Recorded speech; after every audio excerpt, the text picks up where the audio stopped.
Hello, everyone. I'm Dr. Marty Ross, and this is another Conversations with Marty Ross MD. It's a webinar where we're going to discuss Lyme disease and mold toxicity and basically anything that's a chronic infection or chronic health issue that you want to talk about. None of these webinars are the same because you create them each time with your questions. So I'm very interested, as usual, to see what you have in store for me tonight. For those of you that are coming back, I'm glad to see you here. I see a number of familiar names on my message board. And for those of you that are new, welcome. So the way that you participate, there's two ways to participate in this webinar tonight. Number one, you can be bold. You can actually try to write a question to me. And the way you do that is over on the right-hand side of your screen on the bottom, there is a chat box, and you can write your question to me there. The only thing I ask is, as you're writing that question, do not hit the enter key until the whole question is complete. In other words, don't use the enter key to create paragraphs, okay? Just write it as one long run-on paragraph. And the reason is each time you hit the enter key, it sends another question to me, and it gets confusing to put the pieces together from my side. The other way to participate is to just see what the questions are that people ask. And if you're in the live version, you'll actually be able to read those on your screen. Those do not show up, though, in the recorded version. So I will read the questions out loud as well, too. Okay. As usual, I am creating a recording of tonight's webinar, and 99.9% of the time, things go as planned, and that recording does get complete. I will be editing it, doing a brief edit on it later this evening, and then also write a brief synopsis of what we talked about and get that all out to you first thing in the morning, somewhere around 9:30 a.m. my time here in Austin, Texas. In tomorrow's email, you can also sign up for the next webinar. The next webinar will be in 9 days. We're going to go back to Thursday for the next one, okay?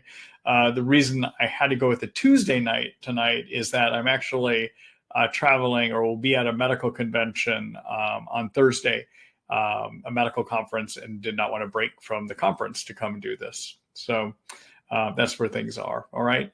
So I think that pretty much takes care of most of the business here. I'm going to go ahead and get started here. Actually, let me just see one other thing here. All right. So Jean says, hello. Hello, Jean. Thanks for stopping by saying hi. Hello, Meredith. Specific symptoms of back, neck right at the atlas or diaphragm nerve dysregulation causing breathing that feels like oxygen deprived. Or how about every itchy small skin lesion that app? Any suggestions? Meredith, I'm trying to see if there was another part to your question.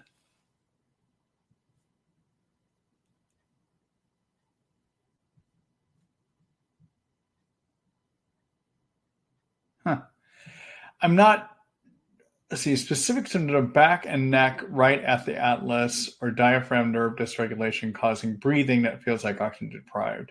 Or how about very itchy small skin lesions that pop up, very itchy, comparable to poison ivy? Any suggestions? It's kind of hard to say. I would need to know more details about what you're asking here. So I'm not going to be able to answer that question. I apologize for that.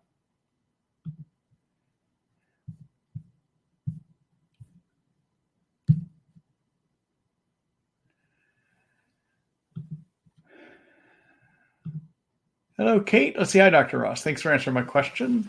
A few weeks ago about asking your question a few weeks ago about cytokines. You're welcome. For the last 1 or 2 weeks now, I've been consistent with some anti-cytokine supplements. I don't have symptoms, but my cytokines and lab work are elevated, and I have 2 prior autoimmune conditions. I'm taking ginger extract 500 milligrams, Mariva 500 milligrams, and liposomal glutathione 375 milligrams in addition to what I was taking already. Anything you'd add? Am I worried about taking too much curcumin, as I know it's been said to lower iron, although I know you said you have yet to see that. Also, have you seen the studies saying NAC can promote cancer growth? That's scary. Thanks so much. So, okay, I might just make a comment here. So, you can find something bad about everything. So if you look, obviously most prescription drugs have many side effects, and Any supplements we use may have potential problems too. But keep in mind, a lot of these cancer studies that have been done are using ridiculously large amounts, more than you would ever consider using when you supplement. So I don't think NAC carries cancer risk at the levels that we use. And again, I can tell you do a lot of reading, but be aware a lot of these side effects that you're reading about are probably more obscure than they are things that happen in the real world that often. Okay. But I can understand your concerns on those. In terms of, the program you have of the curcumin, which is the Mariva 500, and the glutathione, are very good ways of controlling cytokines. Keep in mind, you're trying to modulate the levels. You're not going to be able to stop the production of cytokines. Ultimately, the only way you're ever going to get those cytokines completely under control is to get rid of the infections that are triggering the immune system to make them, okay?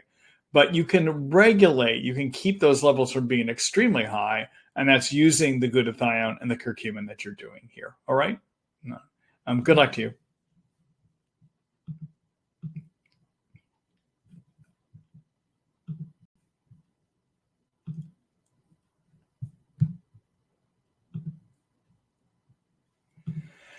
Hello, Bill. Let's see. Hello, Dr. Ross. I cannot find any sensitivity and specificity numbers for the T-lab testing for Bartonella, henselae, and borrelia. I assume the sensitivity would be close to 100% as they are seeing the actual RNA from the specific organisms. Also, you mentioned that Lyme can potentially be sexually transmitted.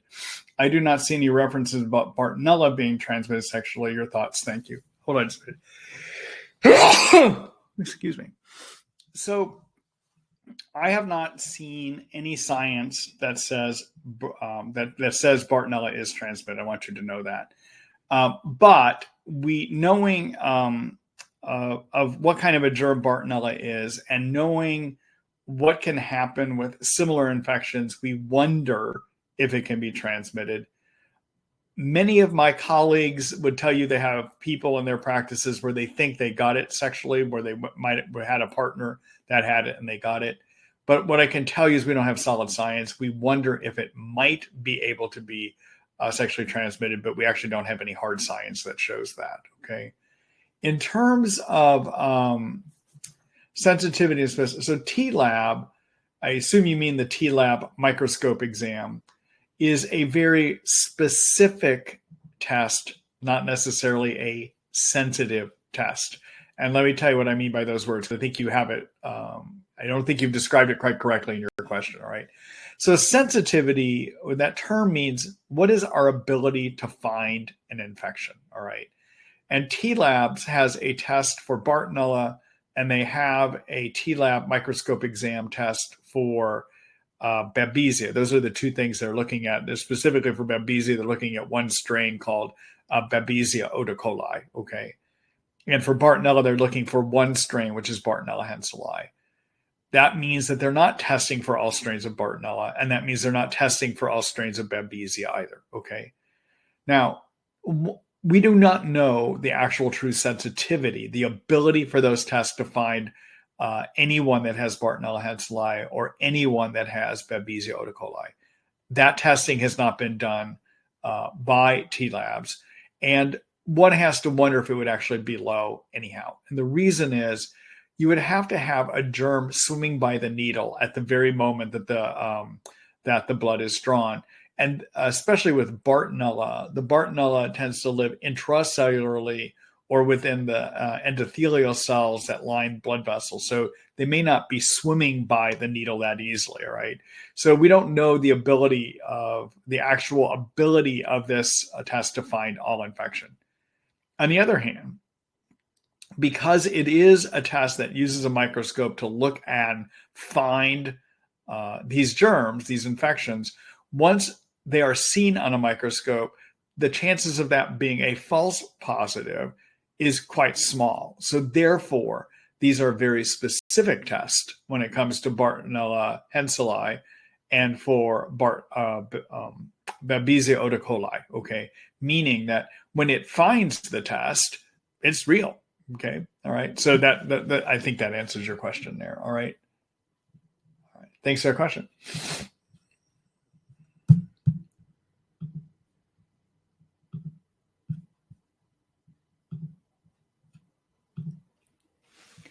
Hello, Robert. Let's see. Hi, Dr. Ross. Several weeks ago, I was having herx issues when trying to add cryptolepis to my regimen of cinnamon, clove, oregano caps with Japanese knotweed. You recommended looking towards yeast. Thanks. I didn't have outward signs, but do crave chocolate. I stopped all antimicrobials for a few days, then ate a plate of cookies before bed. Next day, I was clobbered. I started on phytostan and herx for a few days. Um, I imagine it was from killing yeast. Herxing tapered off and I continued to get better. I'm sticking with the cinnamon clove oregano and just starting adding 10 drops of cryptolepis twice a day. It's great to peel off a layer of the onion and more clearly see the Lyme issues. Question: I've been on the yeast pills for 2 months. How long should a person stay on them? Would tapering to maintenance dose be a good idea? Thanks for all your help. All right. So, Robert, thank you for sharing your story. I'm glad to hear that it has helped you. So, I love how you did a sugar challenge, having a plate load of cookies. It's a sugar challenge. So, in terms of determining if you have intestinal yeast overgrowth, we don't have good tests for it. So you've got to look at a number of symptoms. And so the things I look at is you have increased sugar cravings. Do you feel worse when you have sugar? And that was the test that you just did. Okay. Do you have a lot of intestinal gasiness or bloating? And the reason, and if you're female, do you have vaginal itching, vaginal discharge?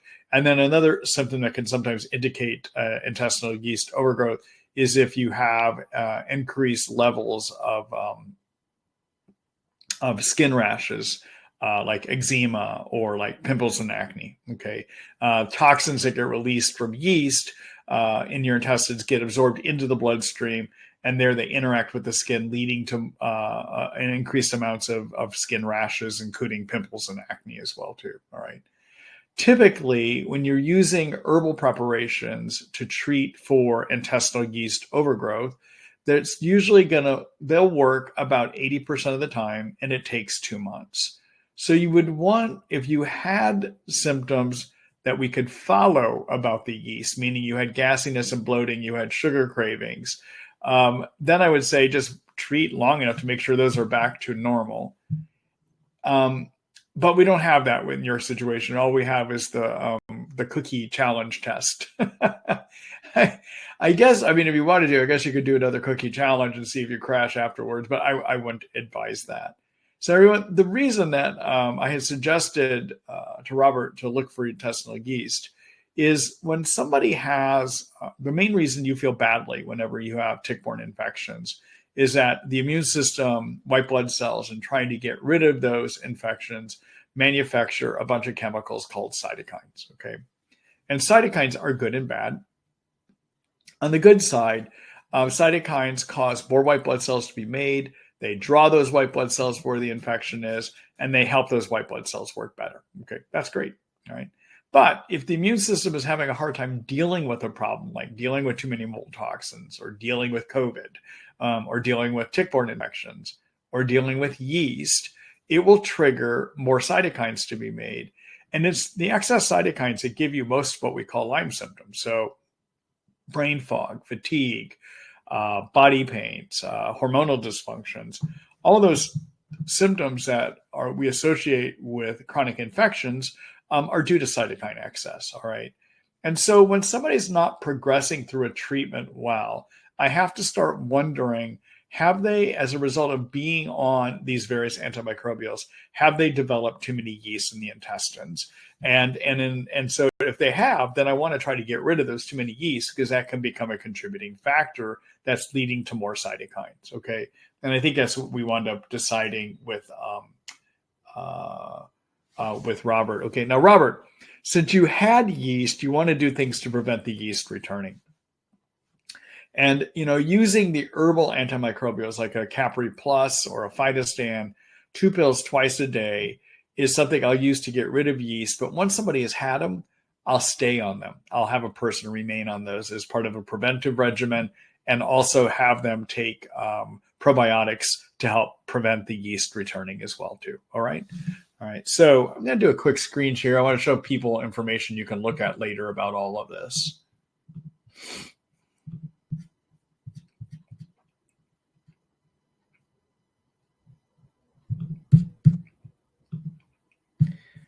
All right.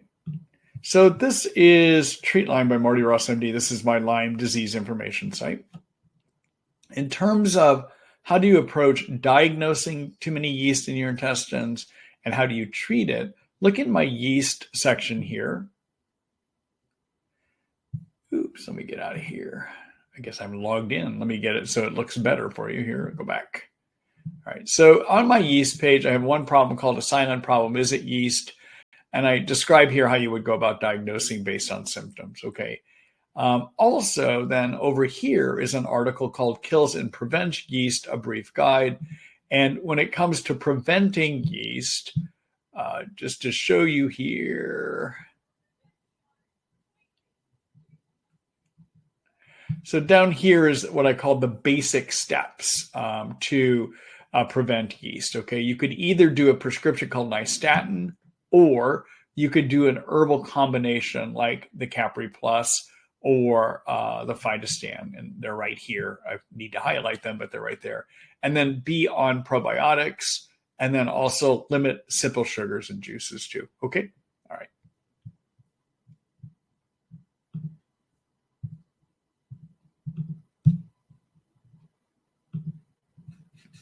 All right. Thanks for our question, Robert. Good luck to you.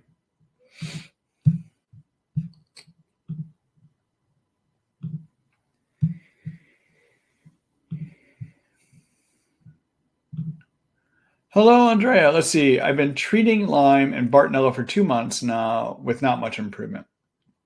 I'm taking methylene blue 50 milligrams twice a day, azithromycin 500 milligrams, and Bicillin LA shots every 5 days. How long does it take to see improvement usually? All right. So both Lyme and Bartonella respond with different speeds. Okay. So if you are on a treatment for Bartonella that is working, usually by 2 to 3 months, you'll start to see some improvement in the Bartonella symptoms, okay? So symptoms to make you think and follow with Bartonella would be things like pain in the soles of your feet, severe cognitive or thinking problems, having neuropathies can be part of it, having tremors or shakes, having a lot of psychiatric issues, especially ongoing pervasive anxiety. Those would be some things to follow. And if you have those, you want to just see about 2 months and definitely by 3 months, you should be seeing improvements in those symptoms. And if you're not, then it may be time to think about a different regimen to treat Bartonella. So your current one, the methylene blue and azithromycin, is a great regimen. That doesn't mean it's going to work in you. All right. So if by 2 to 3 months you're not seeing some improvement in what I would call the Bartonella symptoms, then you need to think about making a change. Okay. Now, Borrelia, Lyme, has a different time frame. All right. And so what we've seen, there is a study that was done, gosh, maybe about 15 years ago. It's been a long time. All right. And this was presented at one of the International Lyme and Associated Disease Society meetings. It was never published, but it was presented. These findings were presented, all right? And what was seen is that when somebody that had Lyme and they were put on 2 antibiotics and they just had Lyme, they didn't have Bartonella, they didn't have Babesia, this was just pure Lyme, all right? And the doctor put people on clarithromycin, which is Biaxin, and Flagyl or metronidazole. Those 2 antibiotics. That's all he had them on. And what he saw is that by 3 months of treatment, 30% of people started reporting improvements. By 6 months, 60% of people started reporting improvements. And by 9 months, 90% of people started reporting improvements. All right. So what his study showed us is that in Borrelia, it sometimes takes a while before you start seeing improvements. Okay. What I like to do with my Borrelia treatments, though, is even though I know by 6 months, 60% will start showing improvements and 40% won't, I usually at 6 months, even if somebody's having improvements or if they're not having improvements, I'm going to make a change in the antibiotics. And the reason I'm going to do that at 6 months, even if they're getting better, is I want to prevent resistance from developing. Okay, so I'm going to usually do something at 6 months to change up my Borrelia regimen at that time. Okay, all right. Good luck to you, Andrea.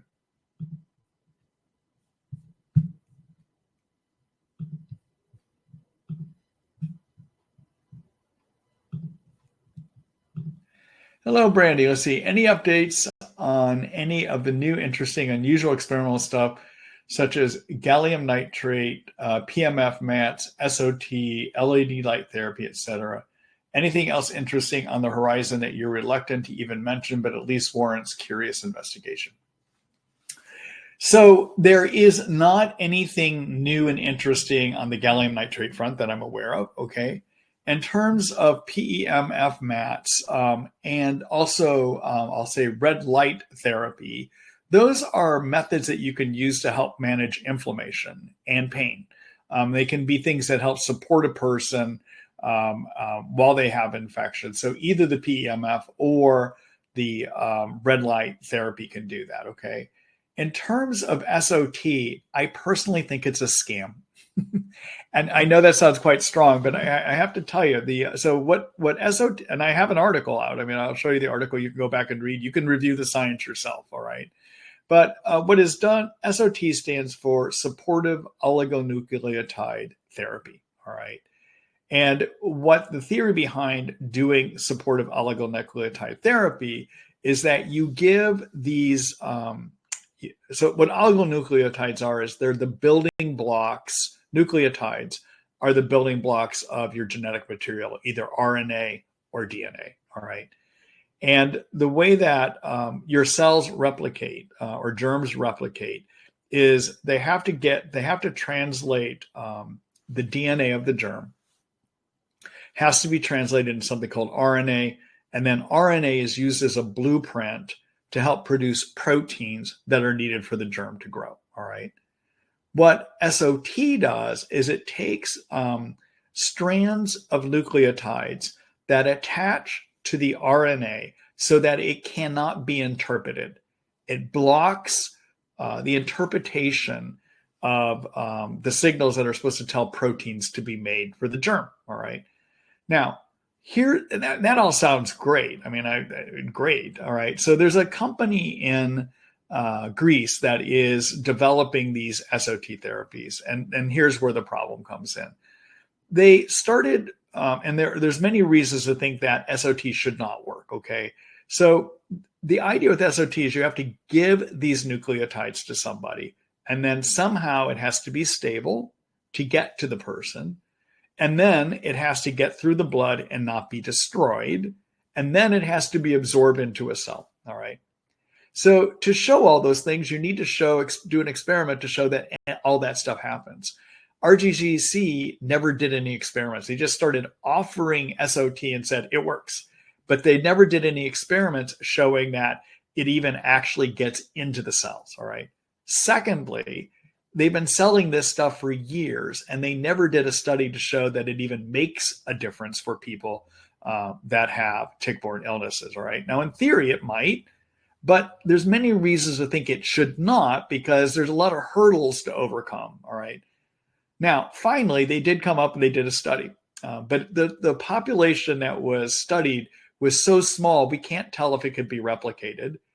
And it was an extremely biased study. And the only way they were able to show any benefit is they had to do some statistical hocus pocus, basically, to show that maybe this stuff works. All right. So it's a very expensive therapy that might block the replication of proteins for these germs, but we have no evidence that it actually does work, and their science is garbage, so we can't trust that. So basically, people are paying $5,000 a treatment or so to put something in their body that might block the replication of the germ, the proteins needed to replicate a germ, but we have no solid science that it will. All right. There's other problems, and that we know from drugs that use SOT. There are certain drugs that are approved by the Food and Drug Administration in this country that are basically SOT. And there's a number of those studies that show there's harm that can happen. There's side effects that can be bad. Okay. So it may be that SOT is something that will work, but we don't have adequate science to show it. There's one other problem, in that the way that this lab supposedly develops their SOT is they make these nucleotide blocking agents that are supposed to be specific to your germ, the type of borrelia that lives in you, or the type of Babesia that lives in you, or the type of Bartonella that lives in you, okay? And the type of testing that they're using to detect what those germs are is a type of testing called PCR testing. It's they look to see, can they find the genetic material of those germs in you using a technique called PCR, all right? So we know that PCR is a horrible way of looking for Lyme. There's good studies that show that if you have Lyme living in you, PCR will only detect it 30% of the time, all right? So it's not even a good way of measuring and looking at these germs, and yet this is the system they're basing their testing on, and also their ability to develop these. So they'll come back sometimes and say that they'll retest to see is there any PCR of the germ still in you, and if it's negative, they say the germ is gone.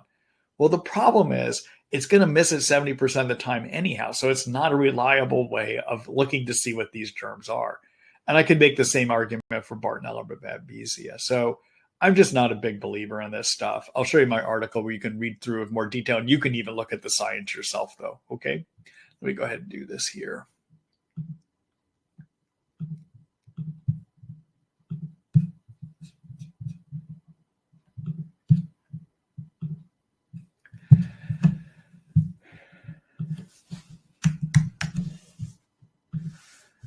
All right, so here's my article called "Is SOT for Lyme and Tick-borne Infections a Scam?" And the answer is, I think right now it is. But you should read my article and make up the decision for yourself, okay?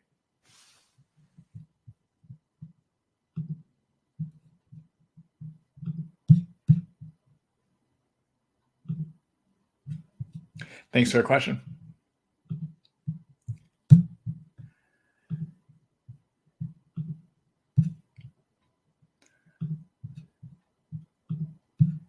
Hello, Meredith. Let's see. Specific symptom. Oh, I think you tried asking this earlier. I am not able to answer that for you.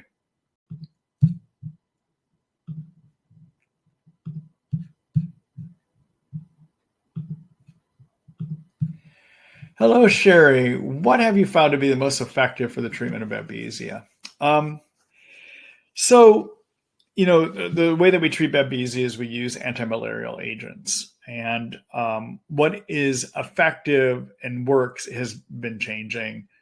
One of the things that we're seeing is that on the East Coast of the United States, especially, that a lot of the Babesia strains out there, Babesia microti and Babesia decani that they're finding out there, have developed resistance to the standard drugs that would be atovaquone-based treatments. Atovaquone can be found in something called Mepron, or atovaquone could be found as a component of something called Malarone.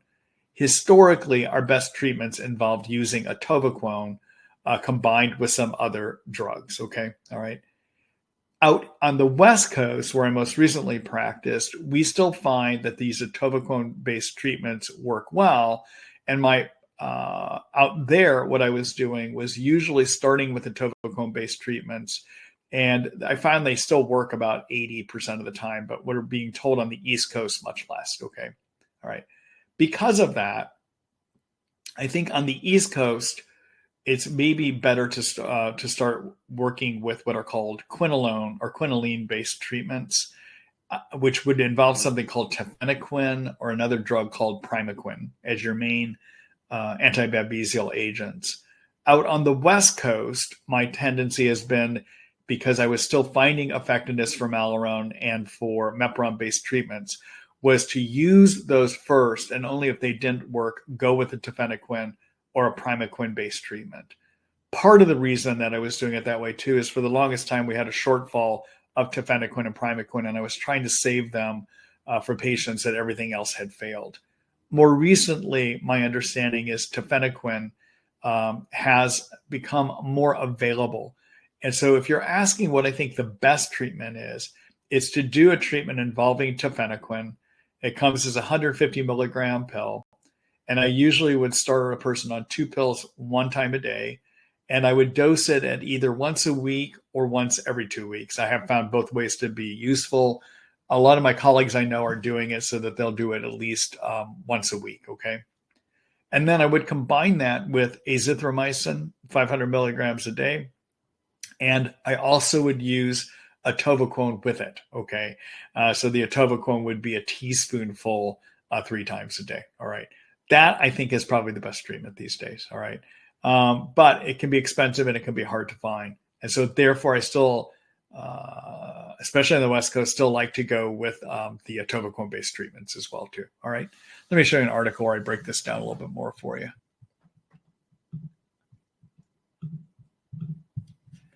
Okay, now those are the drug therapies, all right? The other option is to use herbal.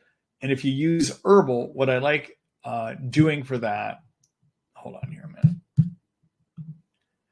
For herbal treatments, I like using something called cryptolepis, but the drugs have a slightly better chance of working on Babesia than do the herbals, all right? So here is my article about what do you do to treat Babesia. And in terms of these drug combinations, there's a group of treatments I call the tier 1 Babesia treatments. And at the top, I put the atovaquone-based treatments. And then the second one would be the quinoline-based treatments. And the 2 quinolines that we have in this country would be primaquine, and the other one is tafenoquine. Okay. So with the tafenoquine, again, you want to put it together with azithromycin or clarithromycin or doxycycline or minocycline, and then consider having atovaquone in that treatment as well too. All right.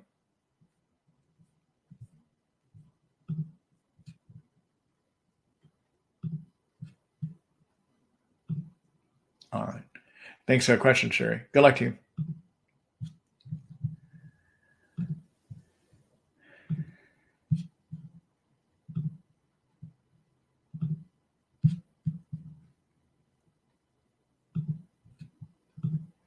Hello, Susan.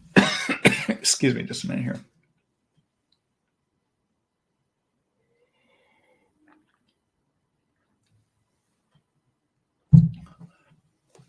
Let's see. My daughter has been treating for a very, very long time. Yep, she only seems to get worse.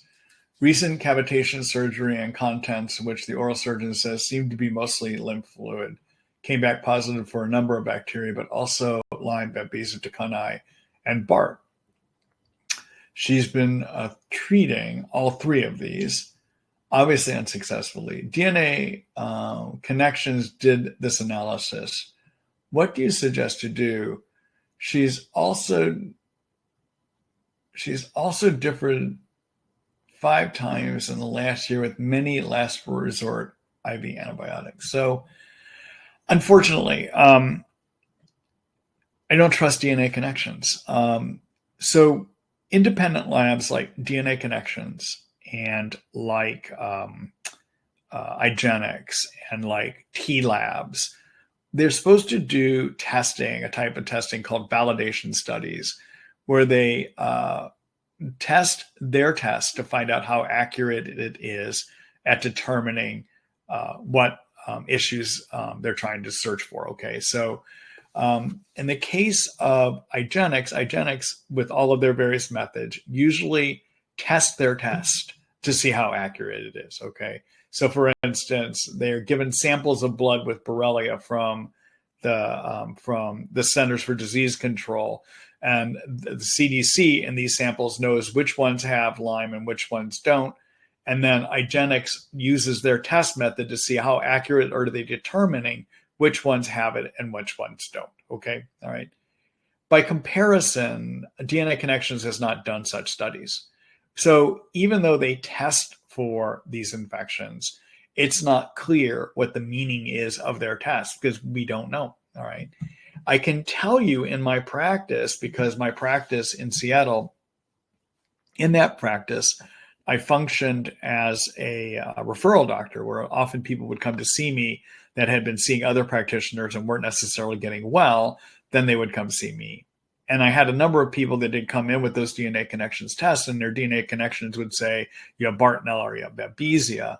And when I would start asking questions, I often saw no symptoms suggesting Bartonella or no symptoms suggesting Babesia. And I had to start wondering, what's going on with the quality of this lab? And I called up the lab. I called them up directly and I said, do you guys have any validation studies? And they said, no. All right. So who knows? All right. So I don't in situations like this, I think it's preferable to make sure you're treating the right thing. And some of that means looking at your laboratory. And if your daughter is still having a lot of illness, it may be time to do better testing to see what's still there. And what I prefer for that is IGeneX and the various what are called immunoblot testing techniques that IGeneX does. All right. Let me show you an article where you can take a look more at what I'm talking about here. All right.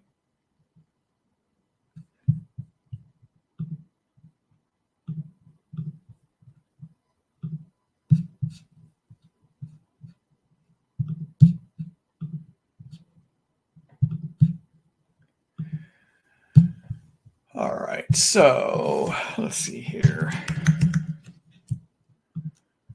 All right, so here's my article. It's called The Best Lab and Test for Borrelia, Bartonella, and Babesia.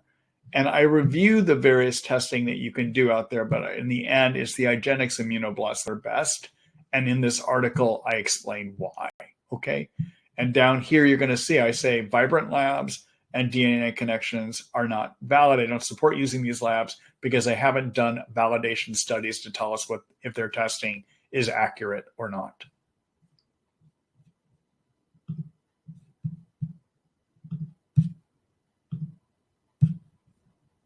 Good luck, Susan.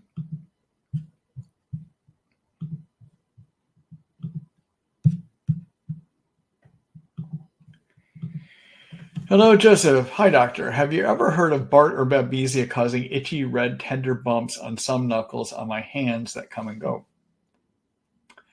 You know, I have not. Bartonella can sometimes give you these little bumps right underneath your skin. They kind of feel like little cystic lesions under the skin, but I haven't seen the bumps that you're describing from either one of those. Okay. I'm not saying it's not possible. I'm just not aware of it happening. No, and nor have I seen that happen before. All right. Good luck to you.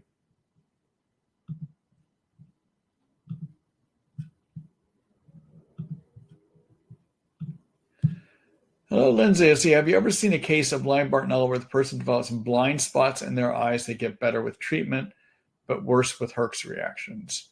Yes. So both Lyme and Bartonella can affect the optic nerve and also the back of the eyeball as well too. And so as you get infections under control, those nerves will work better. Now, if the nerves start swelling as part of a herx reaction, that's going to put pressure on the nerve, which will make it so that you get neuropathy. And in this case, that's vision changes, basically. All right. So, as part of a herx, what happens in a herx is the immune system sees the dead bug parts and makes more of those inflammatory cytokines that I was mentioning earlier.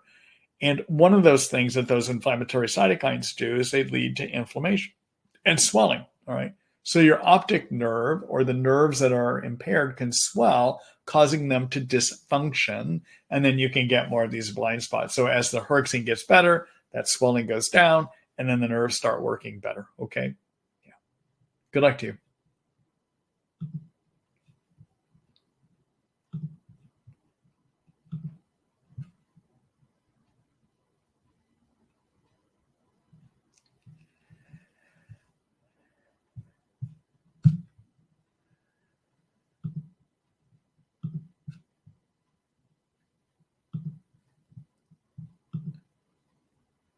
Hello, Teresa. What is treatment for gliotoxin?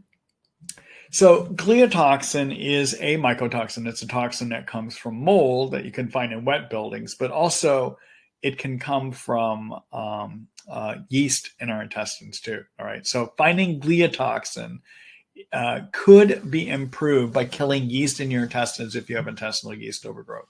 So whenever I have somebody that tests positive for gliotoxin, in addition to wondering, do they have mold toxicity in their home or out there in their work environment, I will also try to do some screening questions to see, do you have intestinal yeast overgrowth? All right. So number one, if you have yeast, kill the yeast. Okay. And I showed you my article earlier about how to do that. If you have your gliotoxin from a mold in your building, then you need to have your home remediated to stop having exposures as well too. All right. All right. So those are two things. Stop the exposure. So either stop the yeast that's exposing you or get rid of the mold in your home that's exposing you if it happens to be that you got it from your home. All right. All right. Number two, you want to be on a binder for gliotoxin. And the binder that works best for gliotoxin is bentonite clay. I'm going to show you where you can get this information too. So hold on here a minute.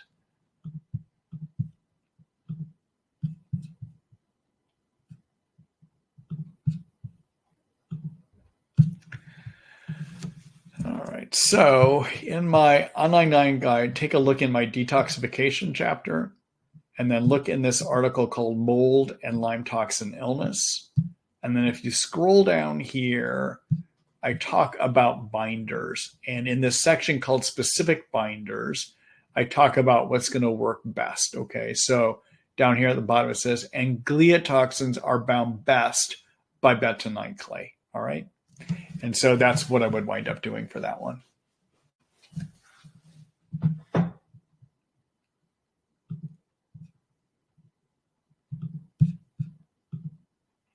All right. Thanks for the question. Good luck to you.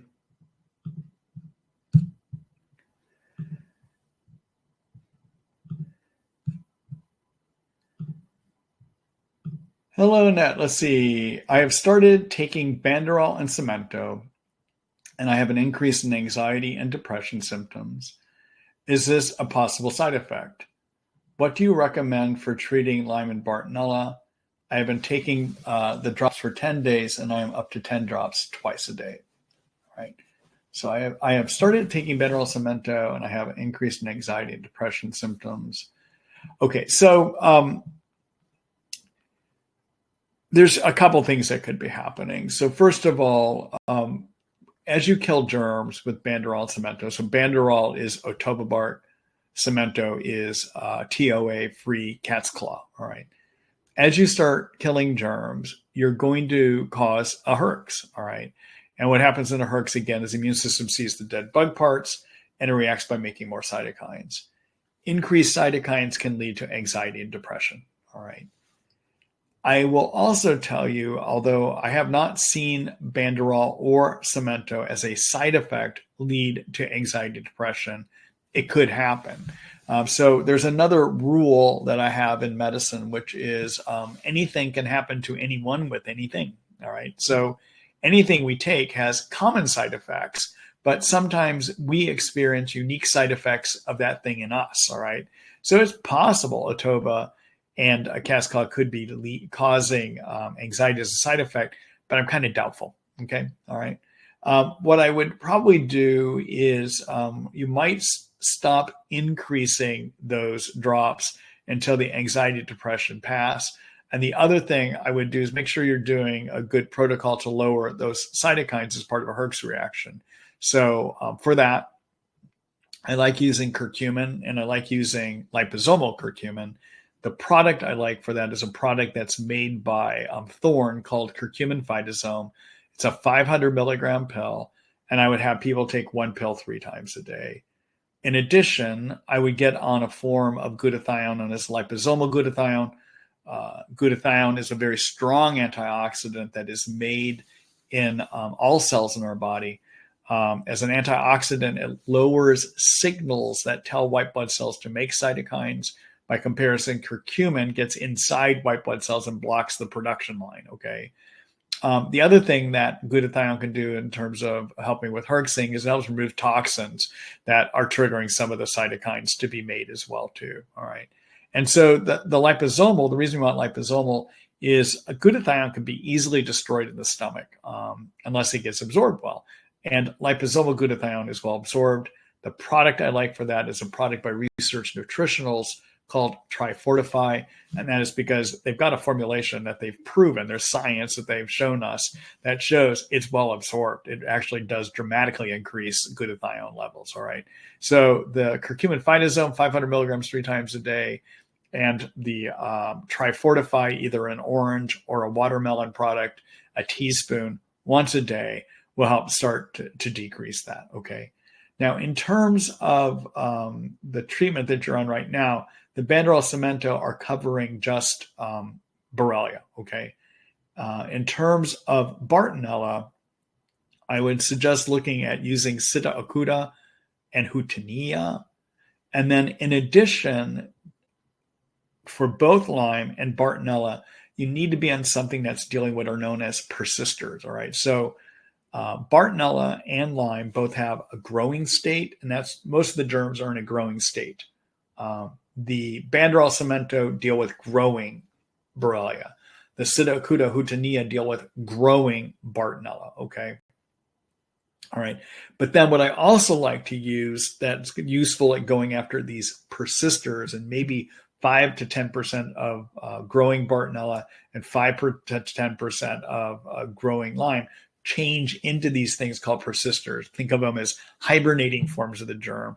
And because they're not growing that rapidly, they just don't react to the antibiotics, either herbal or prescriptions we throw at them. There's been research going on over the last 5 years trying to figure out what do we use for these persisters, okay?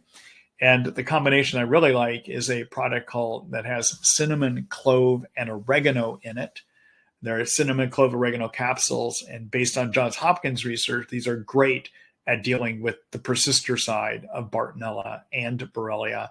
In fact, they go after the growing side as well too, all right? So a way to go after Borrelia and Bartonella is to do the Banderol cemento, which is cat's claw and atova, with the cinnamon, clove, oregano. And then for the Bartonella, you would want to do a Sita acuta Hutania with the cinnamon, clove, oregano. All right. Let me do a screen share. I'm going to show you a few things here.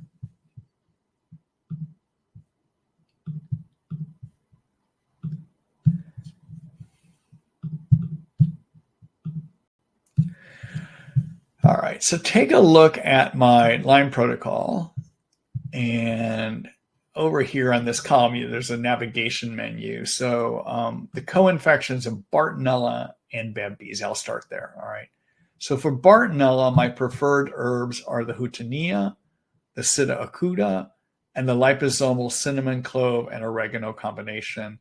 That product is made by a company called Doctor Inspired Formulations, and it's called liposomal cinnamon, clove, oregano essentials. Okay. All right.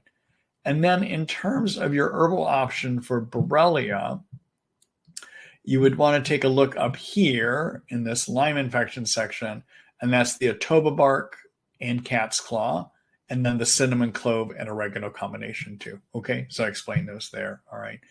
And then in terms of the products that I've mentioned here, this is my supplement store. If you're looking for sources of supplements that I've actually used in my practice and found to be effective, this is where you would look.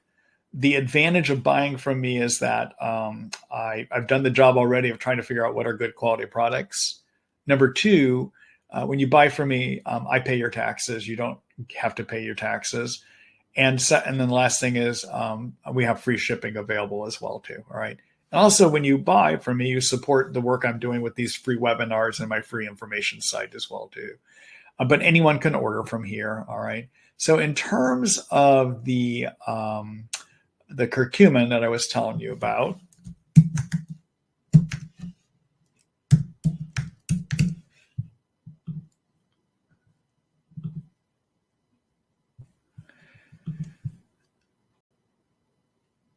this is the thorn product I was telling you about, okay? And then in terms of the glutathione, that's a product called Trifortify. And they come in tubes or they come in single dose packs. You can look at these here, all right? And then in terms of the cinnamon, clove, and oregano,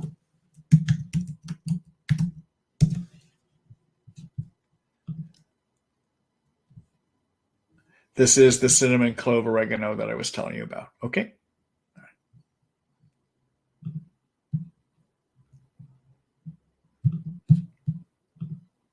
All right. Good luck to you.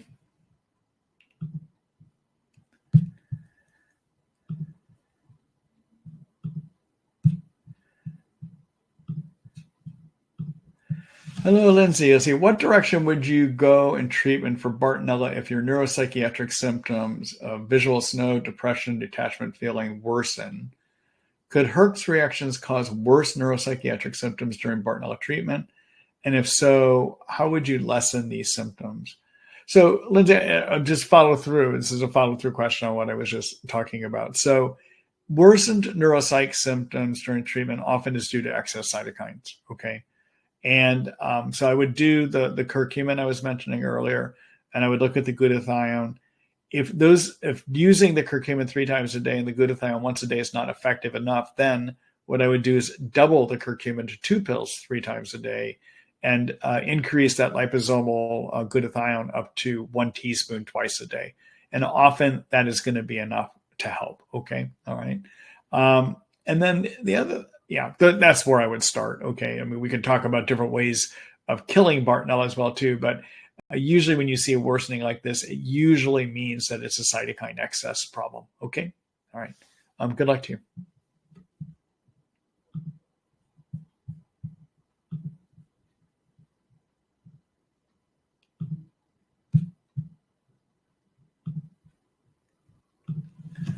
Hello, Annette. Hold on here a minute.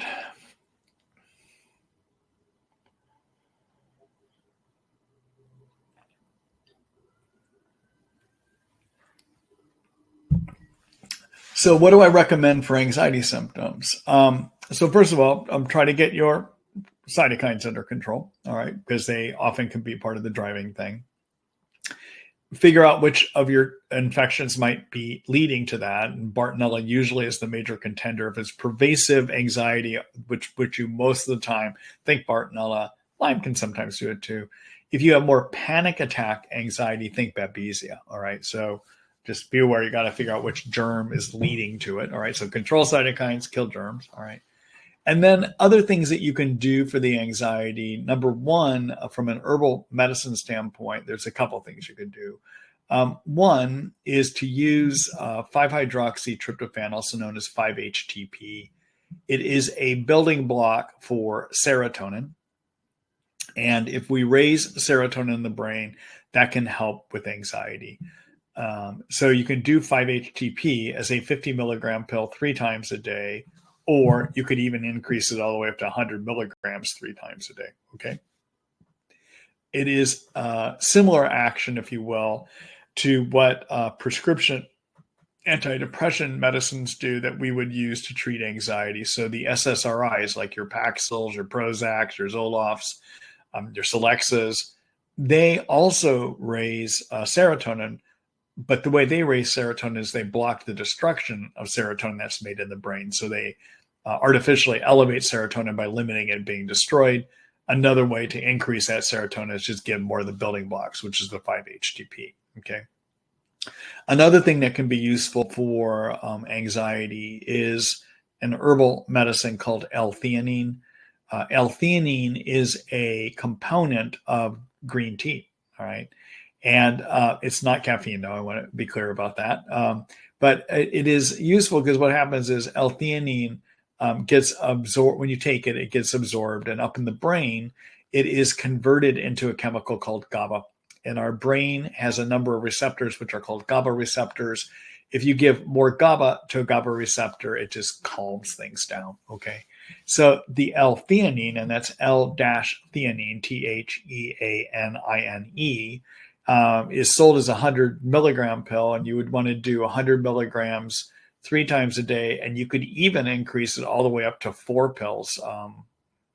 4 pills 3 times a day, so 1,200 milligrams max. Okay, and you just need to experiment around between a dose that works for you and a dose that doesn't make you too tired. All right, and it is okay to actually use combinations of 5-HTP and the L-theanine. They're working through different mechanisms as well too. Okay.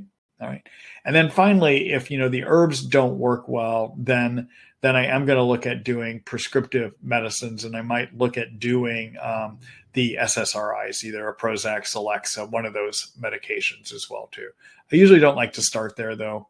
It's usually something I'll work with if the the herbs aren't working well enough. Okay. All right. Let me just do a quick screen share here for you so I can show you what I was just talking about there.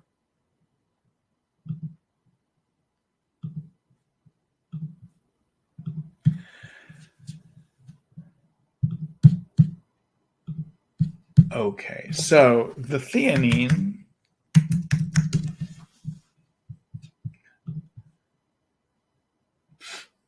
So this is the L-theanine I was telling you about. Okay. And actually, let me make sure. Yeah, it's a 100 milligram pill.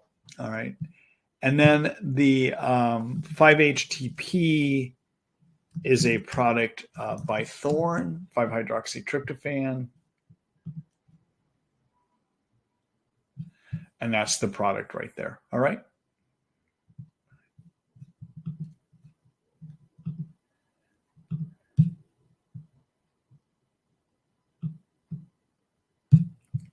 All right. Good luck to you. Thank you.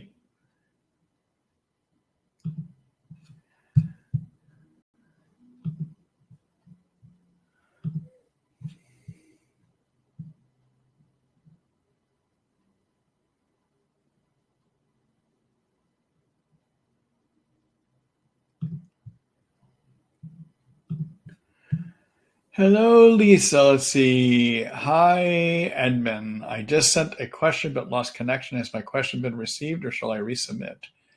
I don't know. I can't remember if I've answered your question already, and I'm just looking here and I don't see anything from you, Lisa. So if I have not already answered your question, because I'm just not remembering, feel free to resend it again. Okay.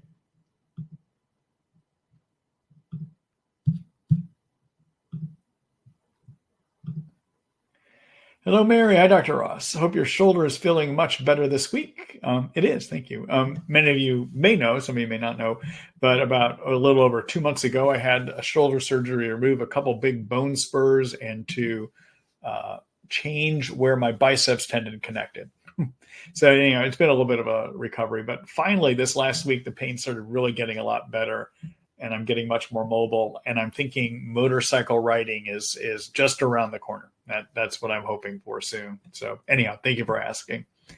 Let's see. ELISabot test result showed T cells for Bartonella henselae, Borrelia miyamotoi, and Borrelia burgdorferi. My doctor says I have extremely high PCR for Epstein-Barr virus, and there is no cure for EBV. He has suggested I do ozone therapy and low-dose immunotherapy. I don't understand how either of these treatments would help me heal from these infections. Furthermore, after searching low-dose immunotherapy, it looks like the treatment is based on a false premise the body reacting to spirochete because it's not used to them. My body has had Lyme for 35 years. Let me see, Mary, I just want to see if there's a second part to your question here. Just a minute.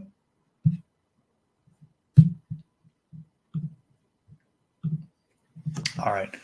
So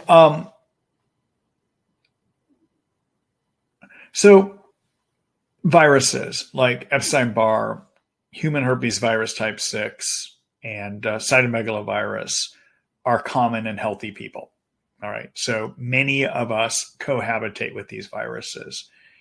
It is possible that when you get chronic infections like Lyme and Bartonella, due to immune suppression caused by the Lyme and Bartonella, that these virus infections like Epstein-Barr will get more active. It's possible. All right. The PCR is a way to see if that might be happening. It may not be an entirely accurate test, though. I just want to let you know that. Okay. My approach to chronic viruses is to not do anything about them until I'm about 9 months to a year into treatment, because my focus is on getting the tick-borne infections under control. And often if you do that, the immune system will turn on well enough to take care of the viruses, all right? So I usually don't do a head-on treatment with viruses. Now, let's say that we're about 9 months, 12 months into a treatment and somebody's not making any headway at all.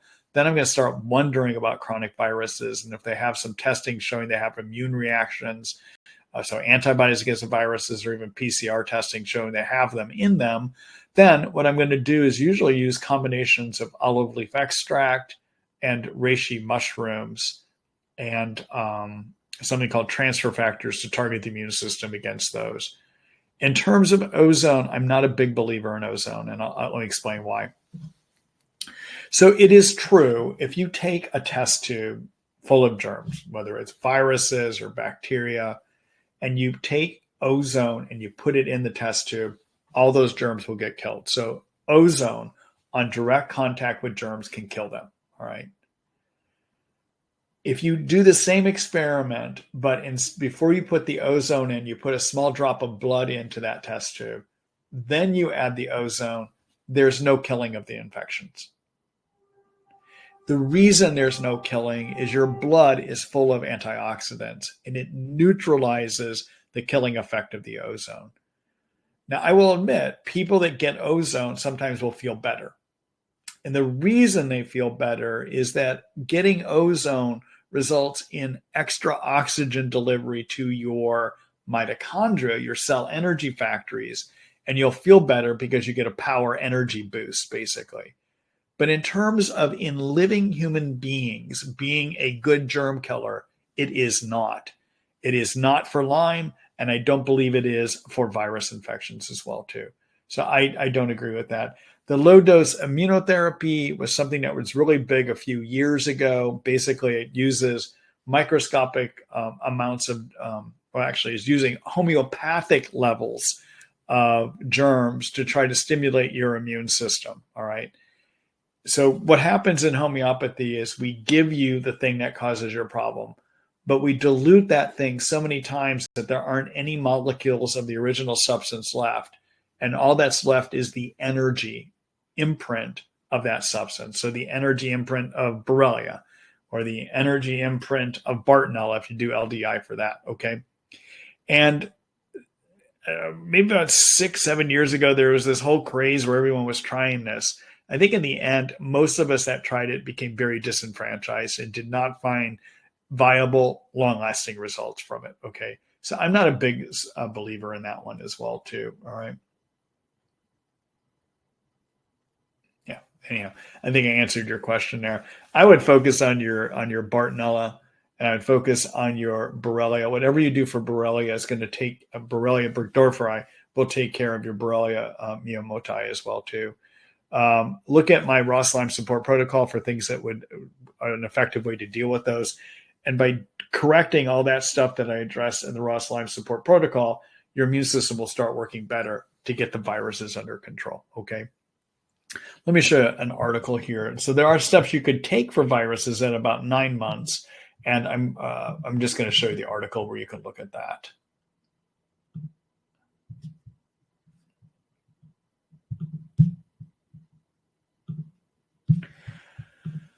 All right. So again, for a comprehensive program about how to deal with these infections, look at my Ross support Lyme protocol here. Okay. And then in terms of chronic virus infections, look at my infection treatment plan section. So right here, okay, and then scroll down here. This is an article called When and How to Treat Chronic Viruses in Lyme, a Brief Guide. And again, I don't even think about going after them unless somebody's just not getting better by 9 to 12 months. And then I might start wondering, are the viruses a problem? Okay. And then in terms of the protocol I like using, I describe it down here. It's to use olive leaf extract or monolaurin. Either one of those would be virus killers. I prefer the olive leaf extract. Reishi mushrooms stimulate the immune system to actually attack the viruses. And transfer factor plasmic has in it transfer factors, which are substances that target the immune system to a certain infection. Okay. This thymic protein A can be helpful, but it's no longer manufactured. So this would be my protocol to take a look at for that.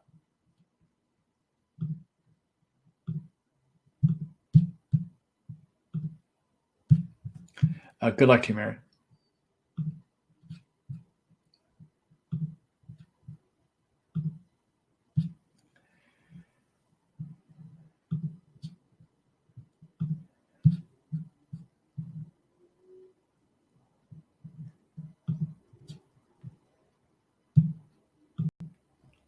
Hello, Jen. Let's see. Hi. Thank you for sharing your time with us. Would you please share your thoughts on the use of NAD? Thank you.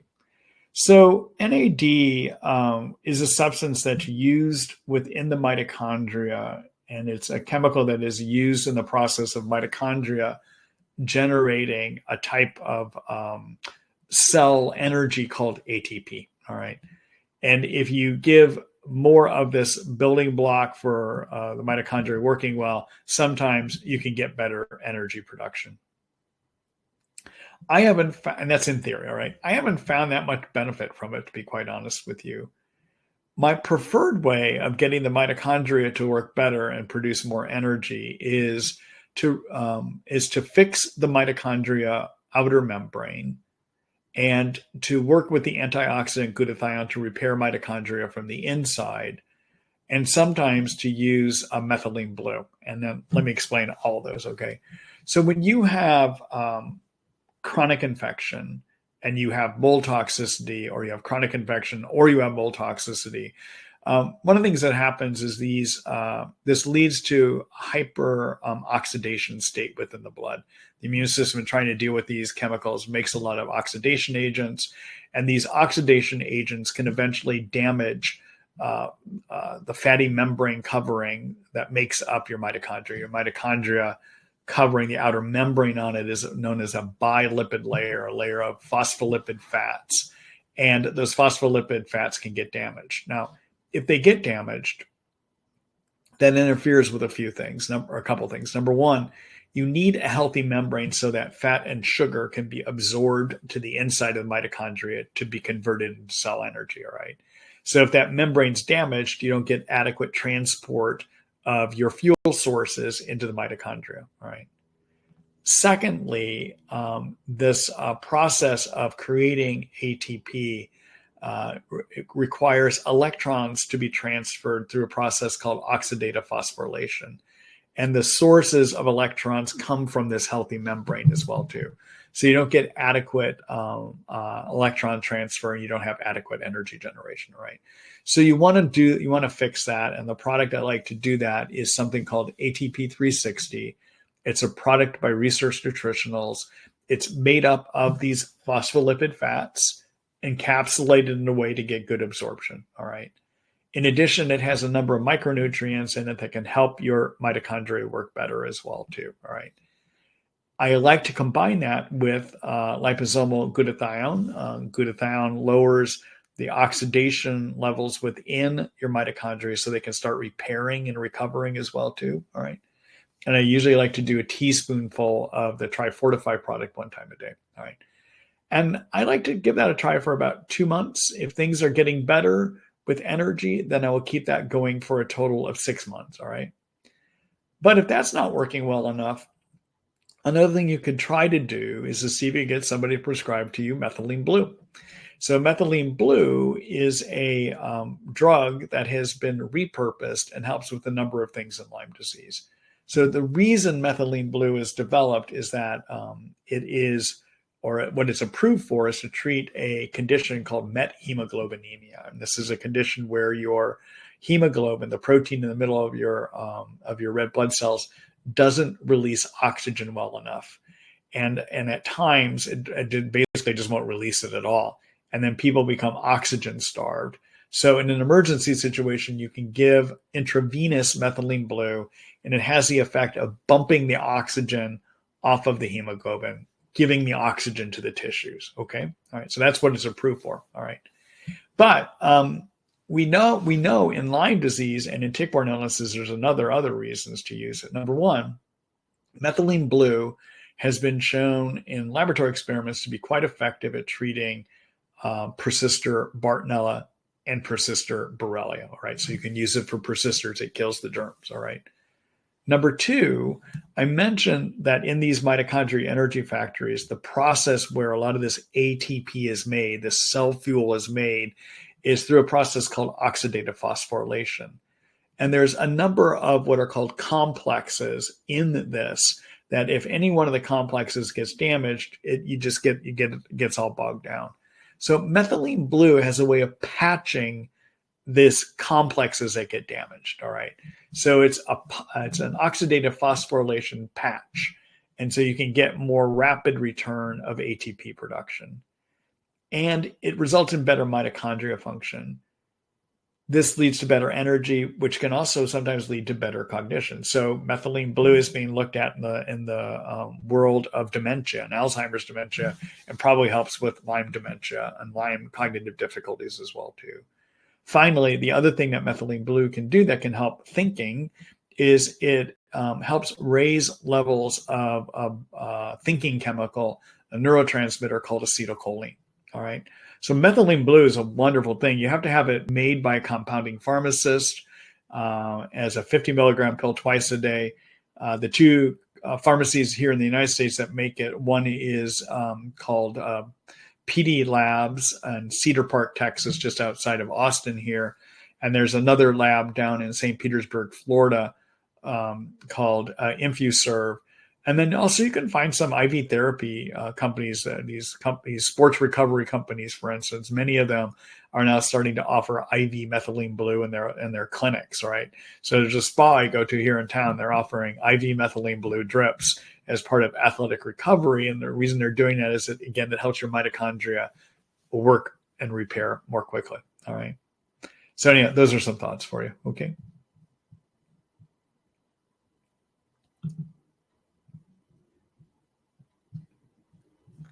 Actually, let me just do a screen share here for a minute.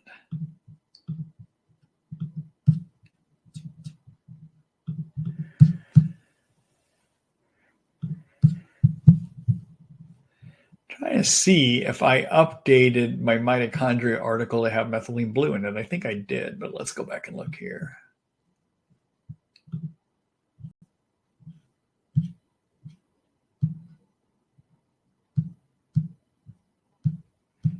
Yeah. This is my article on how to fix up your mitochondria, and I did not put information about methylene blue in here. I need to add it. I think it's on my agenda. But in terms of an article on methylene blue, take a look at my latest section here. And here's my article. It's called Mighty Methylene Blue for Tick-Borne Infections and More. And in here, I talk about the various things that it can do, including help your mitochondria work better, improve your thinking, improve your energy, and improve your immune function as well, too. All right. All right. So let's see here. Go back here. All right. Good luck to you, Jen.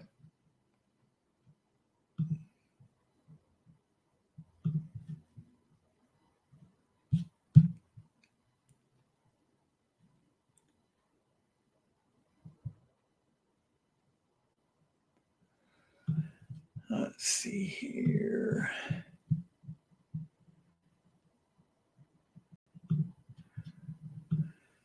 Hello, Kate. Let's see. Do you think it's worth fixing a stage 2 out of 3 posterior tongue tie in an adult?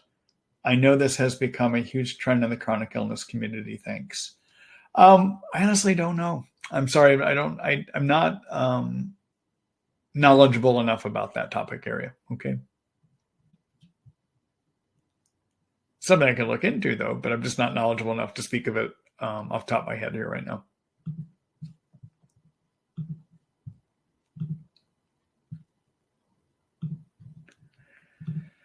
Hello, Gene. Let's see. My son's chronic Lyme moved into mental illness a year ago. He has schizoid symptoms, age 45.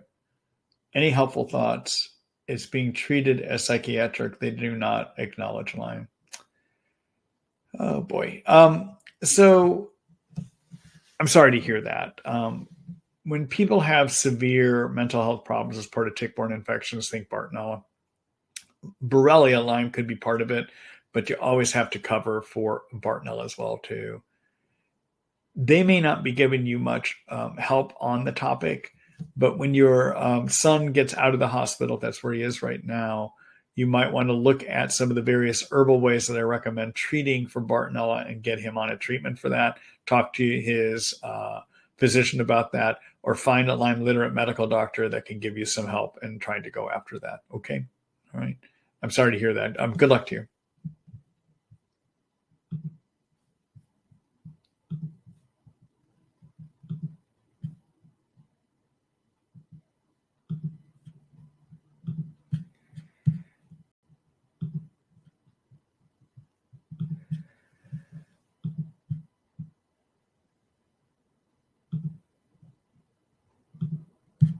Hello, Chris. Hi, Dr. Ross. Any advice for the best treatment for chronic fungal infection on body and face?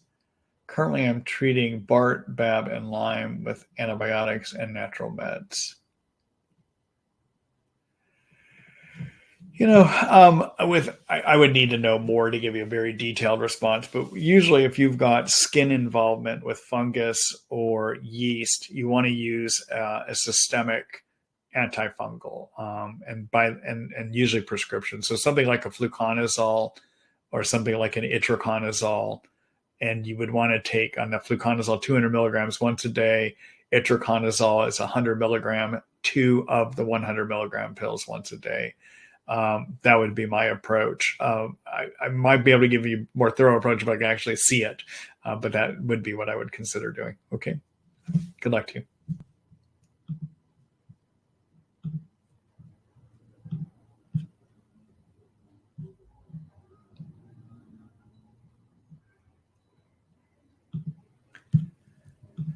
Sandy, let's see. I'm allergic to glutathione. Should I add anything to NAC to replace glutathione?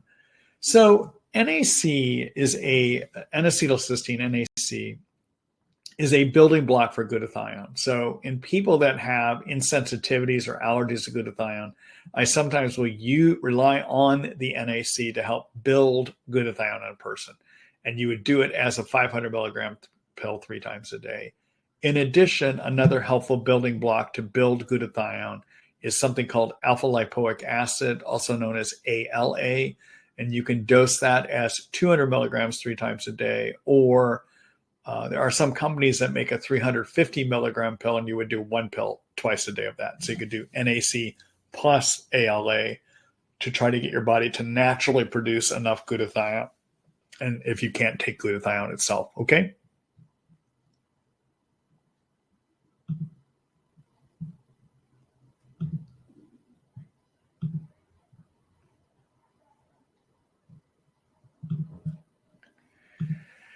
Hello, Chris. Let's see. From your supplement store, do you ship to Canada? Yes.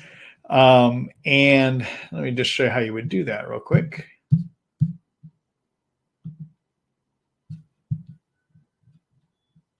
Oops. Hold on here a minute. I think I messed something up. Go back there again.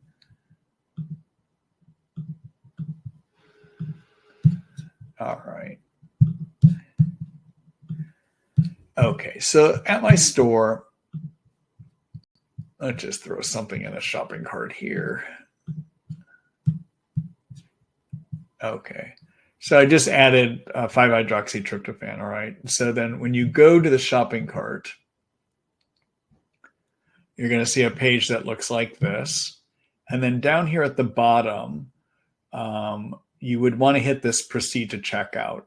And because all right, so do not go to this international checkout, because international checkout is a process we use if you're not in the US or Canada. All right. But use the shipping here, and we use USPS. There's also a UPS option for shipping. USPS ships to Canada Post, and then it gets to you. Be aware that Canadian Customs sometimes can delay things getting to you, so it takes about 2 to 3 weeks sometimes for things to get through, unfortunately. Okay.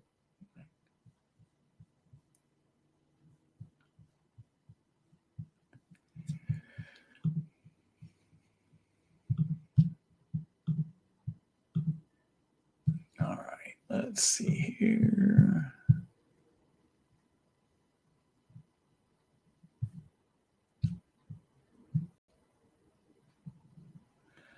Bear with me. I'm in another section where people post their questions. This is the one that's called Q&A only.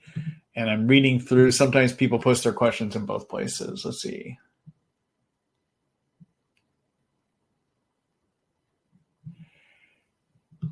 Let's see. So, hi, Shanna. Let's see. Hi, Dr. Ross. Do you know anything about the inverse vaccine that's supposed to neutralize autoimmune diseases? I think it includes tick-borne diseases. I haven't heard of that. I will tell you, I learn.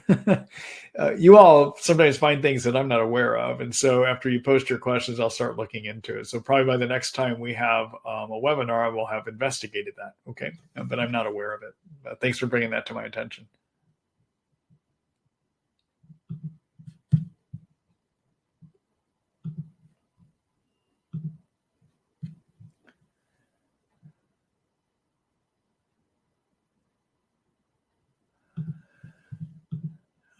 right. Hello, Lisa. Hi, Dr. Ross. Apologies if this question has been repeated. I lost connection. Oh, this is your question. Hi, Lisa. Here we go. Okay, let's see. Apology if this question has been repeated. I lost connection. I've been prescribed atopiquone and azithromycin for 10 days for babesiosis. I currently take Japanese knotweed, cat's claw, and endographis, and symptoms have got better. No more herx. However, I'm just wondering whether I should take this additional medicines and then continue with the herbal antibiotics after it's only for 10 days. Oh, it's okay to take the knotweed, cat's claw, and endographis while you're also taking the prescriptions that you're taking for the babesia. I would mix them together all the time. There's no harm in doing that. Okay? All right. Good luck to you, Lisa.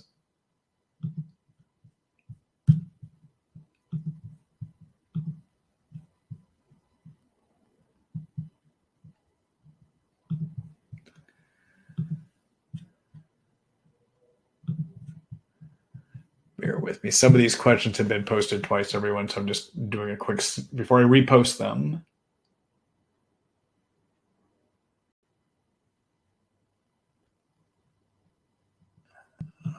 Let's see here. Hi, Sharon.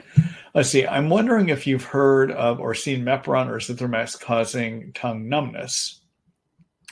My son was diagnosed with Bartonella and Babesia and mold toxicity. He had successfully been taking Mepron and was improving. Then suddenly part of his tongue went numb after taking a dose of each. The day before this happened, he showed signs of anaphylaxis after we applied EMLA cream to numb skin prior to blood draw. The next time he took Mepron and Zithromax, part of his tongue went numb and stayed numb for a week. He is now too anxious to take this medication for fear it will lead to anaphylaxis. Any suggestions? All right. So I don't know if this is what's happening, but one thing that could be happening is the atopiquone, which is Mepron, generic. Atopiquone is the generic, and that's what Mepron is. Okay. It's a very fat soluble medication, and it crosses over into the brain quite easily. In the brain, because it's fat soluble, it can concentrate around the covering of your nerve, or can get into the covering of your nerves, into the myelin and the fat membranes that cover your nerves. Sometimes it becomes an irritant to those nerves, leading to neurologic dysfunction. And I wonder if that's what happened here. All right. So I would, if you were my patient, I would not advise going back on the atopiquone. I would be looking at other options to treat the babesia. Okay. All right. I don't think it came from the azithromycin, though. All right. Good luck to you, Sharon.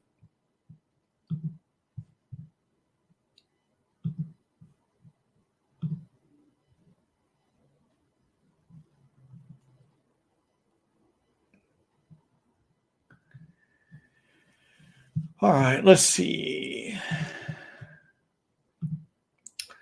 Hi, Caroline. Is there any way to get methylene blue without a prescription? So the trouble with methylene blue is also a clothing dye. All right. So you can find methylene blue out there. The problem with finding powdered methylene blue or liquid drops of methylene blue, and yeah, you can find them on the internet, is there's the question of safety. It's not clear that these are necessarily pharmacy grade, and therefore they may have heavy metals. They may have other things in them as well, too. So I usually suggest going the prescription route because you have better protections that these are safely prepared, basically. Okay. All right. Good luck to you with that.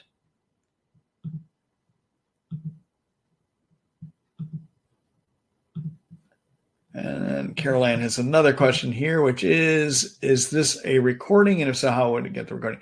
So again, tomorrow morning, yes, I am recording it. And if it did go as planned, tomorrow morning, somewhere between 9:30 in the morning, you'll get an email from me announcing that the recording is ready to be seen. It'll include a link of how you look at it. And then also we'll include a summary of what we talked about tonight too. Okay. All right. Let's see here. I think that's it, everyone. I think I went through all the questions here tonight, which is kind of odd, but probably because we're on a Tuesday night instead of my normal Thursday night. It does look like we had pretty average turnout. So anyhow, but I was able to get through things tonight, which is good. And that's good because it's already about 7:27. So Anyhow, that's it for me for tonight, everyone. I've enjoyed being with you here. I will be with you again next week, but it will be a Thursday webinar. All right. And again, keep your eyes out tomorrow morning for the email from me. And in there will be a chance to sign up for the next webinar. And then the other thing I just want to let you all know, I think many of you know, I have, if you like what I'm doing here, if you like the help that you get from me, you may want to take a look. I invite you to take a look at another offering that I have. And let me show you that. So I have a site or an online community called Lyme United. And through Lyme United, you can interact with me daily, Monday to Friday, with writing questions to me. And you can do that in this section called Office Hours with Marty Ross MD. I respond to all questions that came through, and I get through as many as I can between 12 and 1 each day. All right. Also, within Lyme United, I have another live question and answer section called Ask Marty Ross MD Live. I do this every Tuesday, but there's a twist to these. They're a little bit different than this webinar in that I have a Zoom room, so I can actually interact directly with people when they ask their questions. All right, and I get a lot more involved in helping find solutions. In addition to having more time with me, we have events that our members are hosting here. So right now we've got one of our members is leading a support group for caregivers. We have another member that is doing yoga style breathing meditations with people here. We have a forum where members can actually post and write questions to each other and get support from each other. We have another forum where once a week people can share with us what's going great so we can all learn from each other. It's really working out to be a vital community, and I'm looking for members. So if you like the support you're getting on these weekly webinars, you can get that plus much more at Lyme United. So I invite you to join us. All right. If you are interested in doing that, take a look at my Treat Lyme by Marty Ross MD. Click on this Lyme United page, and it describes to you all that we're doing here. Plus, it gives you the option to go ahead and sign up and join us. All right. So I invite you to do that. I'm looking for more members. All right. All right. And so with that, I think that's it for tonight. Let me see if I mentioned there's anything else we should talk about. Nope. I think that covers it. All right. Good night, everyone. Thanks for being here. I look forward to seeing you next week.